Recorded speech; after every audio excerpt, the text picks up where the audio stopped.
नमस्कार, मी वैशाली देशमुख. सुहाना सफरमध्ये तुमचं सगळ्यांचं मनःपूर्वक स्वागत. आजच्या एपिसोडमध्ये मी तुम्हाला एक कथा वाचून दाखवणार आहे आणि त्या कथेच्या लेखिका वैशाली जोशी नगरकर यांच्याशी आपण गप्पासुद्धा मारणार आहोत. चला तर मग करूया सुरुवात.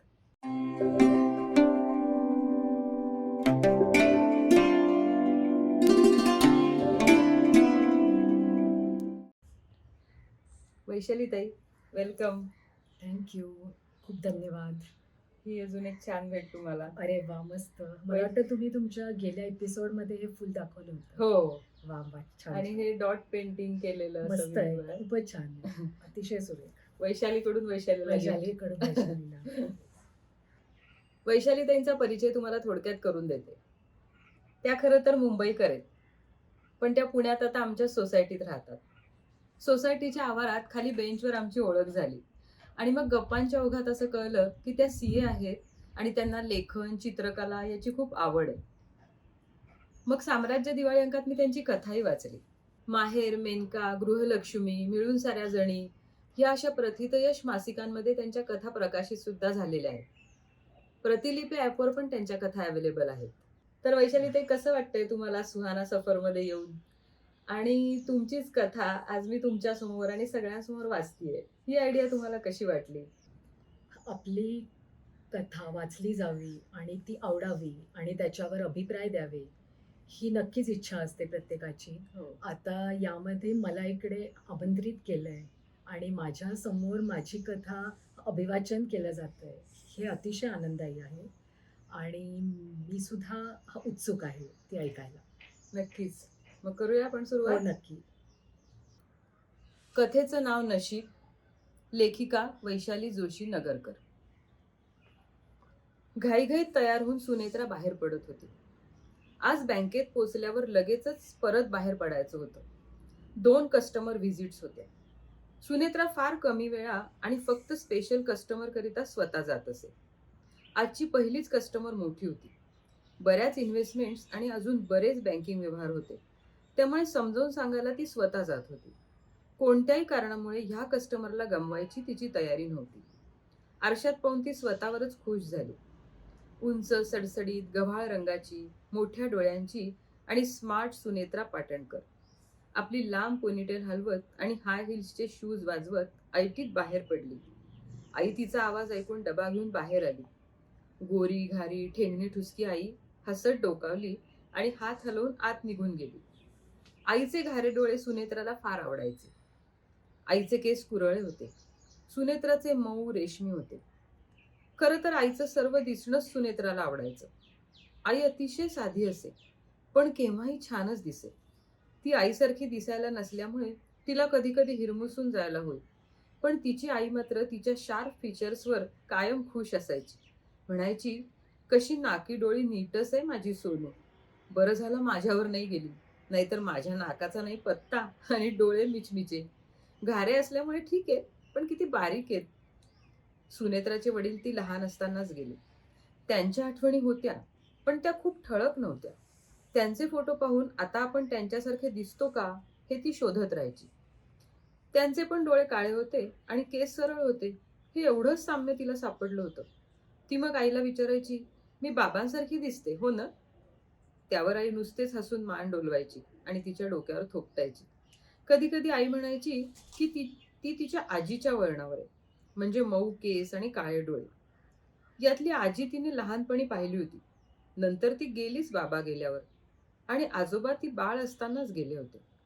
आईच्याच बाजूचा गोखले गोतावळा तिला परिचित होता, पण त्यात बरेचसे गोरे धप्प आणि घारे, हिरवे, निळे डोळे असणारे. त्यामध्ये ती एकटीच गव्हाळ रंगाची आणि काळ्या टपोऱ्या डोळ्यांची. आताही असंच काही वेळ विचार करत आईला हात हलवून गोड हसून ती बाहेर पडली. ह्या विकेंडला कलर कॉन्टॅक्ट लेन्सेस नक्की बघू असं मनाशी ठरवत ती बँकेत शिरली. बँकेत चहा वगैरे घेत कलिग्स बरोबर जास्त न रेंगाळता पेपर्स, डायरी घेऊन ती तडक बाहेर पडली. मानस तिच्या मागोमाग बाहेर आला आणि थोडं बोलून मग बाय करून आत गेला. ती मंदशी हसली. मानसचे गडद तपकिरी डोळे कायम तिचा वेध घेत असत. हे तिला आता ठाऊक झालं होतं. पत्ता तिला लगेच सापडला. गेट उघडून ती आत आली. म्हाताऱ्या माळ्याने जरा कुतूहलानं तिच्याकडे पाहिलं. मग पूर्वीची ओळख असल्यासारखा हसून तिला आत घेऊन आला. तिला जरा आश्चर्यच वाटलं, कारण त्याने नावही विचारलं नाही. बाहेरच्या खोलीत एक उंच, बारीक, वृद्ध गृहस्थ बसले होते. त्यांनी चष्मा लावला होता. तरी त्यांना विशेष काही दिसत नसावं, कारण डोळे बारीक करून तिला बघायचा ते प्रयत्न करत होते. त्यांनी तिला नाव विचारलं. तिनं नाव सांगितल्यावर खून पटल्यासारखे ते स्वतःशीच हसले आणि बाजूच्या ड्रॉवरमधून एक फोल्डर काढून त्यांनी तिच्यासमोर टेबलवर ठेवला. त्या दोघी येतीलच एवढ्यात. माझ्याकडे पेपर्स दिलेत या फोल्डरमध्ये. ते तुम्ही तोपर्यंत पाहून घ्या. तिनं नाव सांगताच तिचे व्हिजिटिंग कार्ड पण दिले होते. ते त्यांनी डोळ्याजवळ नेऊन वाचायचा खटाटोप चालवला होता. ती फोल्डर उघडून पेपर्स बघू लागली. लगेचच तिच्या शेजारी चहा आणि पाणी आणून ठेवलेलं होतं. तिनं नाही म्हटलं तरी आजोबांनी आग्रह करून तिला घ्यायला लावलं आणि स्वतःही सावकाश घोट घोट घेत राहिले. तिलाही चहा असाच एक एक घोट घेत सावकाश प्यायला आवडे. समोरच एका लहान मुलीचा फोटो लावला होता. सुरेख पिंगे डोळे होते आणि कुरळ्या केसांचे सोनेरी जावळ. तो चेहरा बघताना तिला अचानक आईची आठवण आली. आजोबा म्हणाले, माझी नात आहे. त्यांच्या चेहऱ्यावर वात्सल्य दिसत होते. त्यावर ती हसली आणि आपलं काम करत राहिली. पेपर्स वाचताना ती जरा विचारात पडली. मग म्हणाली, माया मॅडम म्हणजे? आजोबा हसून म्हणाले, हो हो, हिची आई. आता यायची वेळ झाली आहे तिची. सुनेत्रा किंचित विचारात पडली. पेपर्सप्रमाणे माया मॅडमचे वय 55 दिसत होते आणि फोटोतल्या त्या गोड मुलीचं वय 2-3 वर्ष. किंचित आश्चर्यानं तिनं पुढचे पेपर्स बघायला सुरुवात केली. थोड्याच वेळात उलगडा झाला. पुढच्या पेपर्सप्रमाणे माया मॅडमच्या मुलीचे वय सुनेत्रा एवढे होते. म्हणजे हा समोरचा फोटो लहानपणीचा असणार. ती मनाशीच हसली. मध्येच आजोबा उठून आत गेले. आता तिने थोडी मान वर करून आजूबाजूला पाहून घेतलं. सारख्या आजोबासमोर बसल्यामुळे तिला मान खाली घालून काम करावं लागत होतं. अजून एक फोटो होता. ती गोड मुलगी आणि तिचे बाबा असावे. त्यांचे डोळे थोडी हिरवट झाक असणारे होते. मुलीसारखे नव्हते, पण काळेही नव्हते. वेगळेच होते. आजोबा आणि त्यांच्यात बिलकुल साम्य नव्हतं. त्यांच्यात आणि मुलीत तिला बिलकुल साम्य वाटलं नाही. फक्त दोघांचेही डोळे काळे नाहीत एवढंच. तेवढ्यात आजोबा त्यांच्या खुर्चीवर परत आले. तिच्या बघण्याचा रोख लक्षात येऊन म्हणाले, माझा जावई. तिने मान डोलावली. काही गोष्टी आपण गृहीत धरतो. हा मुलगा नसून जावई असायची पण शक्यता असू शकते ना, तिने मनाशी म्हटलं. इतक्यात आजोबा शिंकले आणि ती थोडी दचकली. ते तिच्यासारखेच मोठा आवाज करून शिंकले होते. काय हा वेडगळपणा, असं म्हणून तिनं समोरच्या कामाकडे लक्ष द्यायचा प्रयत्न केला. स्वयंपाकाच्या एक वयस्कर बाई कप न्यायला आणि आजोबांना काहीतरी विचारायला बाहेर आल्या होत्या. त्या तिला बघून थोड्या अचंबित दिसल्या. सुनेत्राला त्यांच्या अचंब्याची पण गंमत वाटली. इतक्यात समोरच्या पेपरवरची त्यांच्या नातीची रेणुकाची जन्मतारीख पाहून ती स्वतःशीच हसली. रेणुकाची आणि तिची जन्मतारीख सारखीच होती. आता तिला तिच्यामध्ये थोडा इंटरेस्ट वाटू लागला. रेणुका पण बाहेर गेलीये का, तिनं विचारलं. हो, पण ती आता यायला हवी होती. तुला उशीर होतोय का, आजोबांनी त्यांच्या कपाळावरची एक शीर दाबत तिला विचारलं. तिला आता हसू फुटत होतं. इतका वेळ समोर बसल्यामुळे बहुधा आजोबांनी तिची सवय उचलली होती. त्यांना खरं तर नीट दिसत नाही, पण ही लकब कशी बरोबर उचलली कोण जाणे. तिची आई तिला या सवयीबद्दल कायम ओरडायची. इतक्यात गॉगल लावलेली एक उंच स्मार्ट बाई फोनवर बोलत बोलत आत आली. तिच्या सरळ मुलायम केसांचा छान हेअरकट केलेला होता. फोन थांबवून तिने आजोबांकडे काहीतरी दिलं आणि ती आतल्या खोलीत बोलत निघून गेली.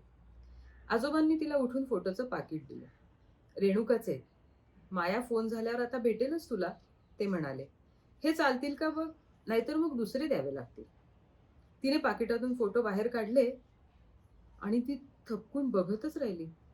गोरी घारी रेणुका एकदम देखणी दिसत होती. सुनेत्राला उगाचच आपल्या आईची आठवण आली. तिला रेणुकाचे डोळे आईसारखे वाटले. मनातले वेडे विचार तिने झटकून टाकले आणि आता माया मॅडम बाहेर आल्या की त्यांना काय माहिती द्यायची याचा ती विचार करू लागली. लॅपटॉप बाहेर काढून तिने आवश्यक फाईल्स उघडून ठेवल्या. फोटोच्या पाकिटाबरोबर अजूनही काही डॉक्युमेंट्स होती. सुनेत्रा ती बघू लागली. इतक्यात माया मॅडम बाहेरून विचारू लागल्या, सर्व ठीक आहे ना, अजून काही लागणार आहे का. तिनं मान वर केली, चष्मा काढला, केस हलका झटका देऊन मागं केले.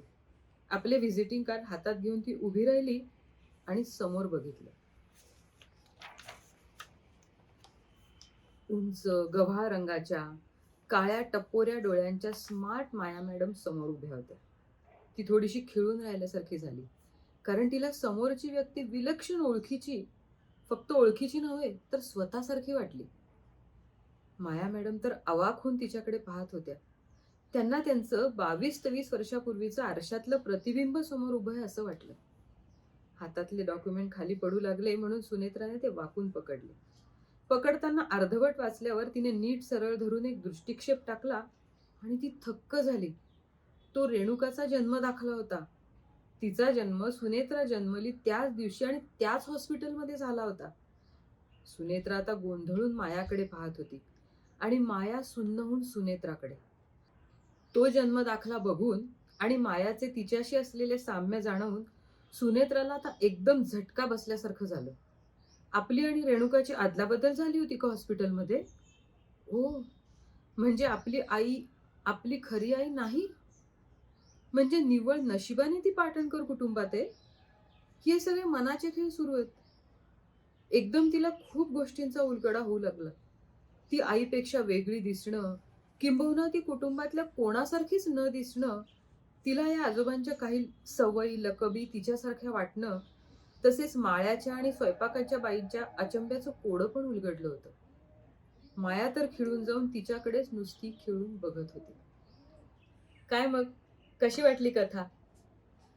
मी जेव्हा सुरुवातीला ही कथा वाचायला लागले ना, तर माझी अशी उत्सुकता वाढत गेली होती, की काय आहे म्हणजे हे या कथेमध्ये? कारण बऱ्याच वेळेला असं असतं, की आई आणि मुलीमध्ये वगैरे साम्य नसतं, खूप वेगळे दिसतात आणि आपल्या मनातही बरेच वेळेला असे प्रश्न येतात. पण ती वाचत गेली अशी उत्सुकता इतकी छान वाढत गेली आणि त्याच्यात त्यांनी अशा छोट्या-छोट्या गोष्टी इतक्या पेरलेल्या आहेत, निरीक्षण अतिशय बारीक आहे त्यांचं त्याच्यामध्ये आणि मग शेवटी जो ट्विस्ट येतो, ते आपण सुद्धा खरंच खिळून राहिल्यासारखं होतं आपल्याला सुद्धा. आणि हे कोडं कधीच न उलगडणार आहे. कारण आता ह्याला काहीच उत्तर नाही ना. अशी अनुत्तरित प्रश्नांनी आपलं आयुष्य भरलेलं असतं हेच खरं. हो की नाही? कशी वाटली वैशाली ते तुम्हाला ही कथा तुमच्या समोर सादर झाल्यावर? मला हा नक्कीच अनुभव एक अतिशय अ, म्हणजे आत्तापर्यंतपेक्षा खूपच वेगळ्या प्रकारचा वाटला. कारण आणि मला असं वाटतं, की आपले वाचक जेव्हा आपली कथा वाचतात, हं. तेव्हाचा वाचकाचा मूड, त्याची आजूबाजूची परिस्थिती, त्याच्याकडे असलेला वेळ, हं. त्याच्याप्रमाणे ते कथेतले सगळे बारकावे टिकतातच नाही. हां. पण जेव्हा आत्ता तुम्ही अभिवाचन बरोबर. केलं, हां, तेव्हा हां, त्या हां. कथेतले प्रत्येक बरोबर. बारकावे, लहान गोष्टही हां, तुम्ही हां. छान टिपलीत. म्हणजे पूर्ण न्याय ते मला दिल्यासारखं वाटतं ना? अतिशय आवडलं हां. ऐकताना बरोबर. आणि त्यामुळे हा अनुभव अतिशय वेगळा होता आणि म्हणजे मी आत्तापर्यंत ह्या तुम्ही केलेल्या इतर वस्तू पाहिलेल्या आहेत. अ, कलाकृती ज्याला म्हणतात हो, त्या. बरोबर. पण हे अभिवाचन मी तुमचं आत्ताच ऐकलं पहिल्यांदा आणि त्याच्यामधले सगळे माझ्या कथेतले बारीक-सारीक पॉइंट तुम्ही अतिशय छान टिपलेत. Thank you. आता या कथेच्या अनुषंगाने मला एक तुम्हाला प्रश्न विचारायचा वाटतो, की कथा सुचतात कशा? म्हणजे मला ही एक फार उत्सुकता आहे आणि ही कथा तुम्हाला कशी सुचली? कथा सुचतात कशा हा तसा मोठा म्हणजे हा तसा पटकन सांगता येणार नाही असा प्रश्न आहे. कारण बरोबर. म्हणजे आपण जेव्हा इतके सगळे माणसं भेटतो, व्यक्ती आपल्याला भेटतात, हां, हां. प्रसंग येतात बरोबर. आयुष्यात, त्याच्यामध्ये असं काही ना काहीतरी ऐकलेलं असतं हं. आणि तेव्हा ते इमिजिएटली आता ह्याची असं काही कथा बनेलचं वाटत नाही. हां. पण नंतर त्याच्यावर विचार केल्यावर त्याच्यामध्ये असं एखादी कथा सापडतं काहीतरी. बनू शकेलचं बरोबर. काहीतरी म्हणजे एक सापडतं. बीज सापडतं कथा कथेचं बीज ज्याला म्हणतो आणि ते. मग ते फुलवणं तुमच्या लेखकाचं हां. सगळं आणि कौशल्य आहे. तसं आता ही म्हणालात जर कथा, हां. तर आमच्या ओळखीचे एक जण आहेत, अच्छा. फॅमिली म्हणजे हो. आणि हां. त्यांची मुलगी त्यांची म्हणजे त्या मुलीची आई किंवा बाबा ह्यांच्यापेक्षा ती अतिशय वेगळी दिसते. ओके. आणि त्यामुळे म्हणजे मलाही स्वतःला मी जेव्हा तिला बघते किंवा त्या सगळ्यांना भेटते, हां. तेव्हा हा पडतो प्रश्न, की अरे, ही आईसारखी पण नाहीये, बाबांसारखी पण असं मला काहीच साम्य तिच्यात वाटत नाही. आजी-आजोबांसारखी असेल तर मला माहिती नाही. मी हां. तिचे आजी-आजोबा पाहिलेले नाही. हो, बरोबर. आणि हा विचार करता हा. करता मला ही केव्हा तरी ही कथा सुचली खरं तर. ठीक आहे म्हणजे पण ही काही म्हणजे त्या मुलीवर किंवा म्हणजे त्यांच्यावरती आधारित वगैरे नाहीये कथा. हा तेच म्हणजे असं काही तुम्हाला झालेलं एक नाहीये त्या कुठेतरी मुलीच्या तो बाबतीत. नक्कीच. लेखकाला एक हो. कुठेतरी असं एक सापडतं आणि मग हां. त्याच्यातनं हो. कल्पनाशक्ती हे असते. बरोबर. आता मला एक असं तुम्हाला प्रश्न म्हणजे मुख्य जो मला खूप जाणवतो नेहमी तुमच्याशी गप्पा मारताना किंवा विचार करताना, की तुम्ही सीए आहात बाय प्रोफेशन. म्हणजे एकीकडे अगदी हे प्रॅक्टिकल आणि थोडंसं रुक्ष वृक्ष म्हणायला पाहिजे. वाटतं म्हणजे बरोबर तरी वाटतं. कदाचित ज्याला हो. इंटरेस्ट आहे त्याला ते वाटत नसेल. पण थोडासा रुक्ष विषय असतो हा आणि लेखन, चित्रकला ही अगदी म्हणजे जी आपण म्हणू की कल्पनेच्या जगातल्या ह्या सगळ्या गोष्टी बरोबर. आहेत. त्याला काही लिमिटच नाहीये म्हणजे तुमची जेवढी कल्पनाशक्ती असेल तेवढं तुम्ही त्याच्यामध्ये प्रावीण्य मिळवू शकता. तर ह्या 2 गोष्टी तुम्ही कशा मॅनेज केल्या? म्हणजे कशी होती ही सुरुवात? तुमचा हा सुहाना सफर कसा होता? सीए आणि चित्रकला आणि लेखन ह्याचा तसं आता बरोबर बघितलं तर काही संबंध वाटत नाही एकमेकांशी. ओके. पण माझ्या बाबतीमध्ये तसा त्याचा बराच संबंध होता. अच्छा. म्हणजे जर मी सीए केलंच नसतं तर कदाचित मी लेखन आणि चित्रकलाही पुढे केली नसती. ते ओके. का ते मी सांगते. बरं.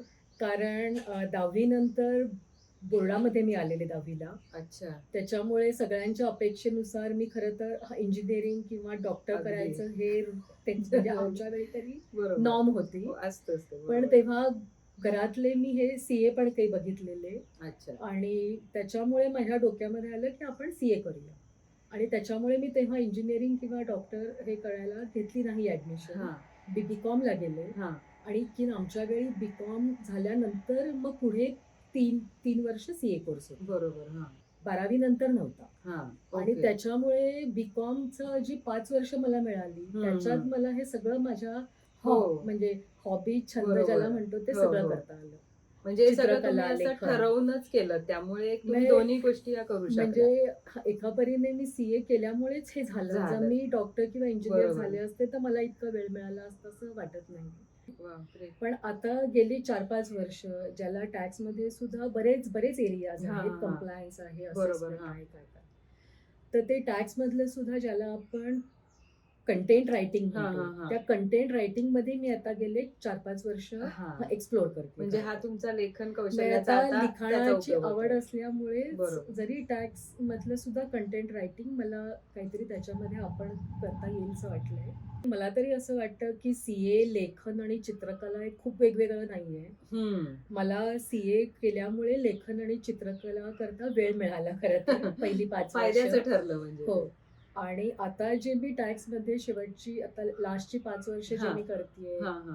कंटेंट हं, रायटिंग, हं, हं. त्याला मला हे जे काही मी माझं इतर मराठीमधलं माझं आहे लिखाण, बरोबर. त्याचा मला नक्कीच फायदा होतोय. ओके. तर असं मला वाटतं. बरोबर आहे. कारण आता हे जे कुठलीही कला असो, नाट्य असो किंवा लेखन असो, ह्याच्यामध्ये जे की तुमची पर्सनॅलिटी त्याच्यामुळे डेव्हलप होते. त्याच्यासाठी या कला शिकणं खरं तर खूप आवश्यक आहे. म्हणजे वरवर पाहता आपल्याला असं वाटतं, की काय आहे म्हणजे कला शिकून तुम्ही वेळ वाया घालवणं किंवा ती त्याच्यात कुठे काय करायचंय, असं वाटतं. पण खरं तर असं आहे, की तुमची पर्सनॅलिटी त्याच्यामुळे डेव्हलप होते. त्यामुळे नक्कीच. खरंच ह्या गोष्टी किती चांगल्या असतात ते तुमच्या उदाहरणावरून अगदी समजायला हरकत नाही. आता मला असं विचारायचंय, की जेव्हा आता तुम्ही ठीक आहे, म्हणजे एकीकडे तुमचं सीएचं शिक्षण चालू होतं किंवा नंतर तुम्ही व्यवसाय म्हणून पण तेही करत होता, प्रॅक्टिस करत होता. मग हळू-हळू लेखन करायला लागलात. मग तुम्हाला असं कधी वाटलं, की हे लेखन आपलं प्रकाशित करावं आणि ते कसं सुरू झालं?